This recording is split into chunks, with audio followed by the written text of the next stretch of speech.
Ketika Rusia mendirikan Organisasi Perjanjian Keamanan Kolektif atau CSTO, Rusia mengira telah menemukan tandingan NATO, sebuah lembaga pertahanan kolektif yang setara dengan Rusia sebagai inti yang akan memungkinkan mereka memperluas pengaruhnya di Eropa dan Asia Tengah.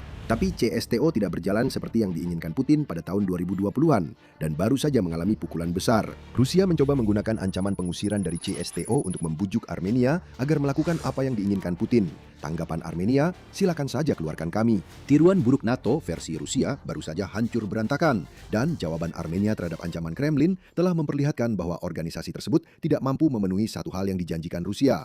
Pada tanggal 24 Agustus, berita tersebar bahwa Perdana Menteri Armenia, Nikol Pashinyan, menyatakan bahwa negaranya akan menerima dengan senang hati jika dikeluarkan dari CSTO. Dia mengklaim bahwa anggota CSTO, atau mungkin lebih tepatnya hanya Rusia, sudah membahas pengusiran ini dan bahwa piagam organisasi tersebut juga memungkinkan pengusiran anggota. Bagian dari piagam itu kemungkinan besar dimasukkan oleh Rusia sebagai alat tawar terhadap para anggota, memungkinkan Kremlin mengancam akan mencabut jaminan keamanan dari anggota manapun yang dianggap tidak sejalan. Bagi Rusia, Armenia sudah sangat keluar jalur hanya dengan memilih Pashinyan yang sejak awal memang terbuka dengan platform pro-baratnya. Sekarang Perdana Menteri Armenia mengatakan apapun pengaruh yang menurut Putin ia miliki dalam tiruan NATO yang berantakan itu tidak akan berhasil.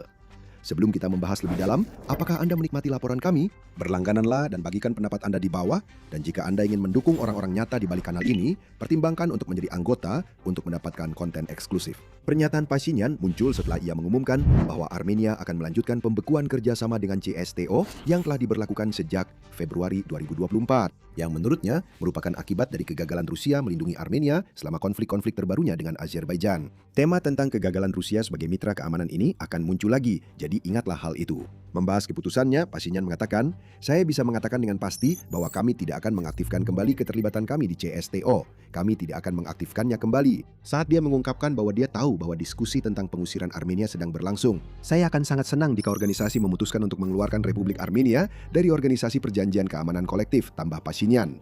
Mengakhiri dengan pernyataan yang pasti membuat Putin benar-benar tersinggung. "Setidaknya itu akan membebaskan kami dari dilema untuk tidak keluar." 12 kata itu akan terasa seperti belati yang menusuk jantung Putin karena kata-kata tersebut merupakan cara Armenia mengatakan kepada Rusia bahwa CSTO tidak memenuhi janjinya sebagai organisasi pertahanan kolektif. Dengan kata lain, Armenia sama sekali tidak menganggap CSTO sepenting yang diinginkan Moskow. Dan untuk memperparah rasa sakit itu, Rusia juga akan tahu bahwa perhatian kolektif Armenia sudah beralih ke pilihan yang jauh lebih menarik. Tentu saja, Rusia berusaha bersikap santai tentang semua ini. Putin sudah mengirim juru bicara favoritnya, Dmitry Peskov, untuk pada dasarnya mengatakan, "Ya sudah, silakan saja. Rusia tidak peduli kalau kalian pergi. Sungguh." Atau menggunakan kata-kata aslinya, jika Yerevan tidak lagi perlu menjadi anggota organisasi penting seperti ini untuk menjamin keamanan regional demi kepentingan nasionalnya, maka mereka bebas mengambil keputusan yang sesuai dan keluar dari organisasi ini. Ada sedikit nada keputusasaan dalam komentar ini, terutama ketika Peskov berbicara tentang CSTO sebagai organisasi penting untuk menjamin keamanan regional. Armenia mengatakan bahwa CSTO sudah gagal dalam hal itu terkait situasi dengan Azerbaijan, jadi kata-kata ini akan terdengar hampa. Dan bukan hanya situasi Azerbaijan saja yang diperhatikan oleh Armenia. Ada banyak negara yang telah dijanjikan keamanan oleh Rusia, namun mereka mulai menyadari betapa kosongnya janji-janji itu, dan Armenia telah melihat semuanya. Tapi kita akan membahas itu nanti. Pertama, kita perlu sedikit konteks tentang CSTO. Apa artinya, apa yang seharusnya dilakukan, dan apa yang sebenarnya dilakukan. Semuanya dimulai setelah runtuhnya Uni Soviet.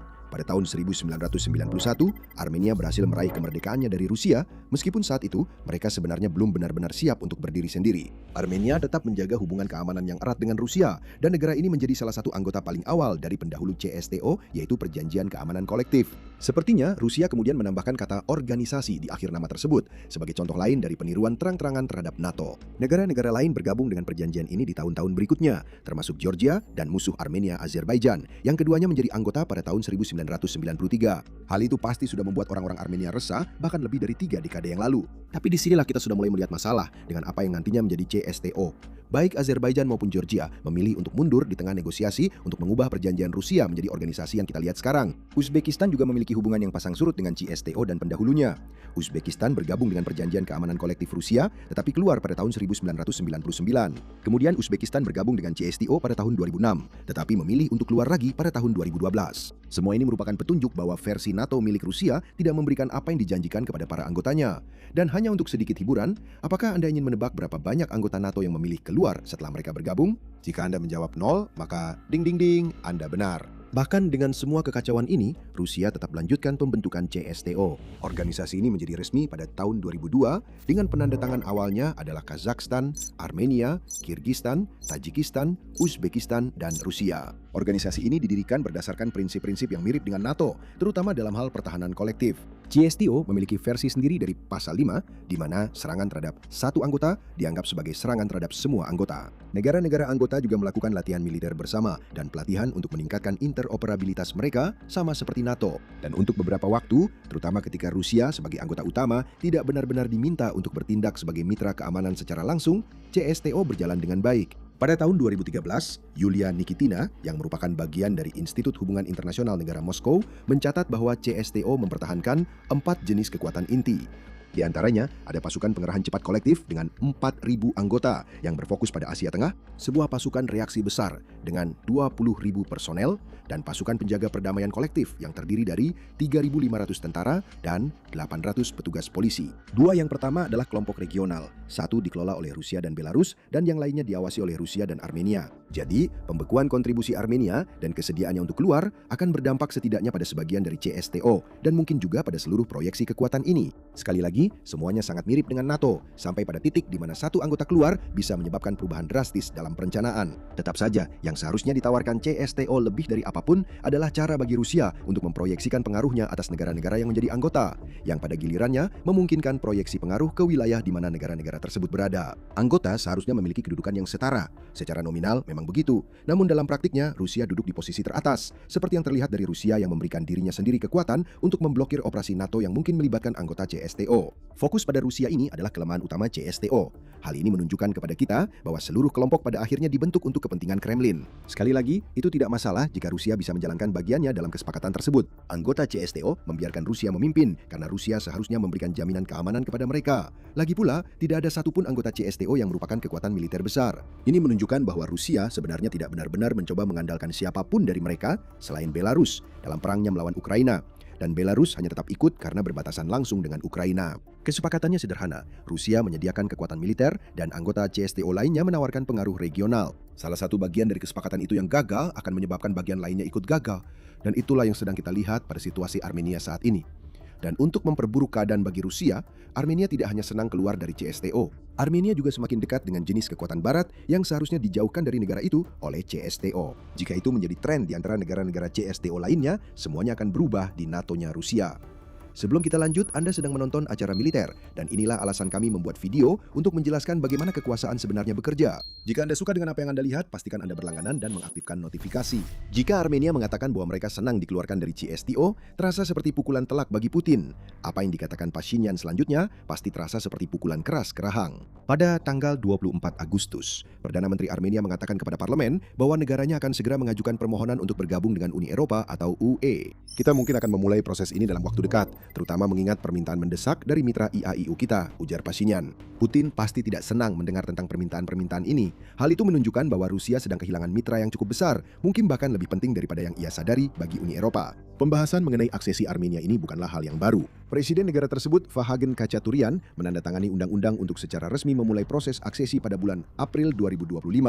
Meskipun undang-undang tersebut tidak memberikan batas waktu kapan proses itu akan selesai. Uni Eropa menyambut kabar tersebut dengan gembira saat juru bicara Komisi Eropa, Markus Lamet, menyatakan bahwa Armenia kini lebih dekat dengan Uni Eropa daripada sebelumnya. Lebih dekat dengan Uni Eropa dan semakin jauh dari Rusia serta pengaruh beracun Putin. Sama seperti ketika Armenia memberi isyarat bahwa mereka akan senang jika dikeluarkan dari CSTO, Rusia tidak senang dengan semua ini. Setelah komentar Pashinyan, Peskov kembali dikerahkan untuk menunjukkan sikap santai dan memberikan peringatan terselubung kepada Armenia bahwa mereka harus kembali sejalan dengan Rusia. Terkait dengan pengajuan keanggotaan Uni Eropa, saya selalu menyarankan untuk mengingat pengalaman Turki dan sejumlah negara lainnya. Sudah puluhan tahun berlalu sejak mereka mengajukan permohonan, namun situasinya tetap tidak banyak berubah, ujar Peskov.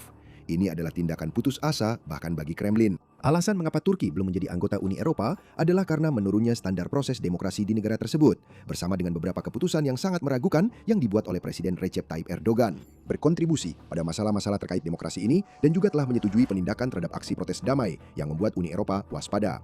Armenia tidak memiliki masalah-masalah ini. Justru, langkah Armenia menjauh dari Rusia dan kemampuannya untuk melawan kampanye disinformasi serta kecurangan pemilu yang dilakukan oleh Putin menunjukkan bahwa Armenia adalah kandidat yang jauh lebih kuat untuk menjadi anggota Uni Eropa dibandingkan Turki saat ini. Jadi, jika strategi Kremlin adalah mengatakan, "Tapi lihatlah Turki," Armenia bisa dengan mudah menjawab, "Tepat sekali, kami bukan Turki." Strategi lain Rusia adalah menyeru Pashinyan untuk mengadakan referendum tentang keanggotaan Armenia di Uni Eropa. Pashinyan sudah mengatakan kepada Putin pada bulan Juli lalu bahwa referendum seperti itu tidak akan mungkin dilakukan sampai Armenia memulai upaya resminya untuk bergabung dengan Uni Eropa. Upaya itu akan membuat topik tersebut cukup substansial untuk membenarkan diadakannya referendum, jelas Pashinyan. Namun Kremlin melihatnya secara berbeda. Secara khusus ditekankan bahwa Armenia perlu segera mengadakan referendum nasional tentang apakah negara tersebut harus bergabung dengan Uni Eropa atau tetap berada di EAEU. Rusia mengatakan hal itu setelah panggilan telepon bulan Juli ketika Pashinyan menyampaikan pernyataannya kepada Putin. EAEU adalah Uni Ekonomi Eurasia, dan ini adalah blok lain yang coba digunakan Rusia untuk tujuan pengendalian regional.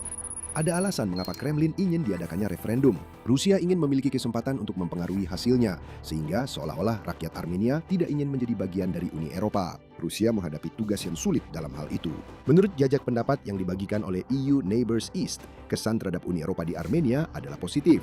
72% dari responden menggambarkan hubungan antara Armenia dan Uni Eropa sebagai baik, dengan 56% mengatakan mereka lebih mempercayai Uni Eropa dibanding aktor internasional lainnya termasuk Rusia. Jajak pendapat yang sama juga menunjukkan bahwa 54% warga Armenia mendukung keanggotaan Uni Eropa yang meningkat 9% dibandingkan angka tahun 2025.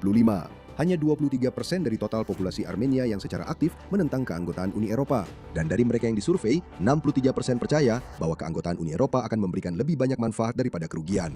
Jadi jika Rusia mengandalkan arus opini publik untuk menarik Armenia keluar dari jalur Uni Eropa dan mempertahankannya sebagai bagian dari CSTO, Rusia harus bekerja keras untuk itu. Bukan berarti Rusia tidak mau melakukan usaha itu. Rusia mencoba memanipulasi pemilu yang membuat Pashinyan kembali mengamankan posisinya sebagai Perdana Menteri Armenia pada bulan Juni lalu. France 24 melaporkan bahwa Rusia menggunakan kampanye disinformasi yang menargetkan Pashinyan selama pemilu berlangsung. Hal itu disampaikan oleh pemeriksa fakta dari media Armenia Civilnet, Ani Gregorian, kepada France 24. Ketika berbicara tentang Rusia, sudah hampir 1 tahun kami menyadari bagaimana mereka mencoba mempengaruhi ruang informasi Armenia.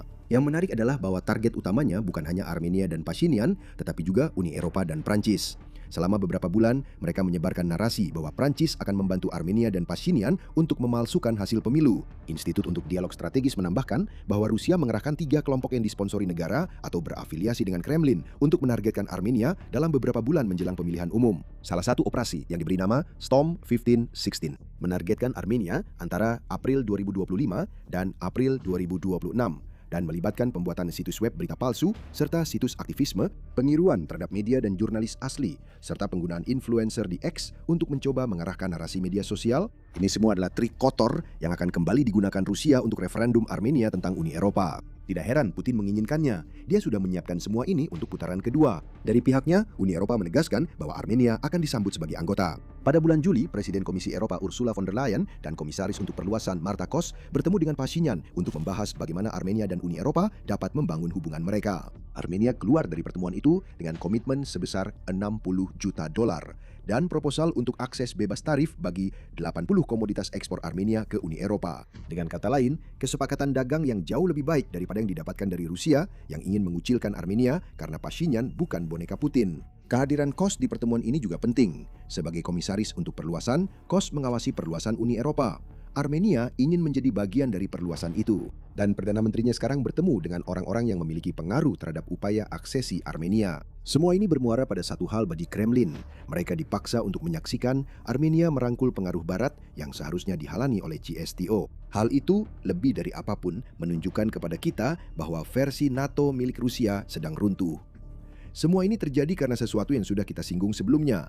Rusia telah terbukti sebagai mitra keamanan yang buruk. Inti dari keanggotaan CSTO bagi negara manapun selain Rusia adalah bahwa Rusia seharusnya memberikan perlindungan. Janji kosong Rusia telah menyebabkan semua ini. Dan kita tidak hanya berbicara tentang kegagalan Rusia melindungi Armenia dalam situasi dengan Azerbaijan. Dalam beberapa tahun terakhir, Rusia telah berjanji untuk mendukung sekutu-sekutunya di Venezuela, Suriah, dan Iran. Apa yang terjadi? Para pemimpin diktator di Venezuela dan Suriah telah digulingkan, dengan Rusia nyaris tidak berbuat apa-apa untuk membantu selain mengirimkan beberapa senjata. Iran sedang berada dalam perang aktif dengan Amerika dan yang tampaknya bersedia dilakukan Rusia hanyalah menawarkan sedikit intelijen. Armenia telah melihat semua ini dan sampai pada kesimpulan yang sama seperti yang dicapai oleh Times dengan judul sarkastisnya, "Dengan teman seperti Putin, siapa lagi yang butuh musuh?" Kegagalan total Rusia untuk memenuhi bagiannya dalam perjanjian CSTO mengakibatkan tiruan NATO ala Rusia itu mulai hancur berantakan. Dan bukan hanya Armenia yang bersedia keluar yang menjadi faktor di sini. Keputusan Putin untuk menginvasi Ukraina telah menyebabkan perpecahan dalam organisasi tersebut, terutama karena setiap anggota non-Rusia telah melihat bagaimana Putin bereaksi ketika negara yang lebih kecil dari Rusia tidak melakukan apa yang diinginkan Rusia. Anggota CSTO juga pasti telah melihat Rusia berperang melawan Georgia, yang dulunya merupakan anggota organisasi pendahulu CSTO. Jadi bukan berarti keanggotaan CSTO adalah jaminan keamanan apapun, baik dalam hal kegagalan Rusia untuk melindungi maupun kemungkinan menjadi korban agresi Rusia. Seperti yang ditunjukkan oleh Pusat Analisis Kebijakan Eropa, Kazakhstan secara aktif menjauhkan diri dari CSTO. Kirgistan tampaknya melakukan hal yang sama. Pada Oktober 2022, Kirgistan bahkan membatalkan latihan militer CSTO hanya 1 hari sebelum dimulai, yang menunjukkan bahwa ada masalah di dalam CSTO sejak Putin menginvasi Ukraina. Sebesar apapun upaya Putin untuk menciptakan perpecahan di NATO yang sesungguhnya, dia tampaknya tidak bisa melakukan apapun untuk menghentikan keretakan nyata yang telah berkembang di dalam CSTO agar tidak menjadi jurang yang menganga. Kita bahkan bisa melihat keretakan-keretakan ini dari satu-satunya saat CSTO pernah diminta untuk menjalankan tujuan pertahanan kolektifnya. Pada Januari 2022, Kazakhstan meminta bantuan CSTO untuk menangani bentrokan bersenjata yang dipicu oleh kerusuhan massal di negara tersebut. CSTO mengirim pasukan penjaga perdamaian, tetapi pasukan itu hanya tinggal di Kazakhstan selama 5 hari. Menurut Institut Riset Baku, hal itu terjadi karena Kazakhstan tidak ingin Rusia mempertahankan posisinya di negara tersebut dengan dalih sebagai pasukan penjaga perdamaian. Bahkan ketika Rusia mencoba menindaklanjuti janji keamanannya, anggota CSTO tidak menginginkan keterlibatannya.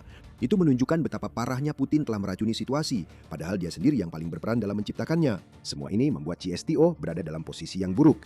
Versi NATO milik Rusia sedang benar-benar hancur, dan kesediaan Armenia untuk keluar mungkin akan menjadi pemicu bagi eksodus anggota lainnya. Dan di atas semua itu, bukan hanya Uni Eropa yang ingin menjadi mitra yang lebih aktif dengan Armenia.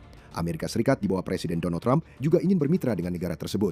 Trump telah memainkan peran yang lebih besar dalam menyelesaikan konflik antara Armenia dan Azerbaijan dibandingkan Putin, sampai pada titik di mana dia mempertemukan Pashinyan dan Presiden Azerbaijan Ilham Aliyev untuk menandatangani perjanjian damai pada Agustus 2025. Kesepakatan strategis lainnya telah ditandatangani sejak saat itu, dan Pashinyan telah menekankan keinginannya untuk memperdalam hubungan Armenia dengan Amerika Serikat yang mencakup memungkinkan investasi Amerika masuk ke negaranya. Sekali lagi, semua ini terjadi karena CSTO gagal memenuhi janjinya. Tapi tahukah Anda apa tanda kegagalan NATO Rusia yang sama besarnya dengan keputusan Armenia untuk keluar? Pemimpin salah satu negara anggotanya duduk berhadapan dengan Putin dan mengatakan kepadanya bahwa Rusia sedang kalah perang di Ukraina. Itulah yang dilakukan Presiden Kazakhstan Kassym-Jomart Tokayev pada awal Agustus. Dia mengirim pesan kepada Putin bahwa CSTO mungkin akan kehilangan lebih dari 1 anggota. Cari tahu lebih lanjut dengan menonton video kami. Dan jika Anda menikmati video ini, pertimbangkan untuk berlangganan dan beritahu kami pendapat Anda di kolom komentar. Anda juga dapat menjadi anggota channel untuk mendapatkan akses ke konten eksklusif yang tidak kami publikasikan secara umum. Dan terima kasih seperti biasa sudah menonton.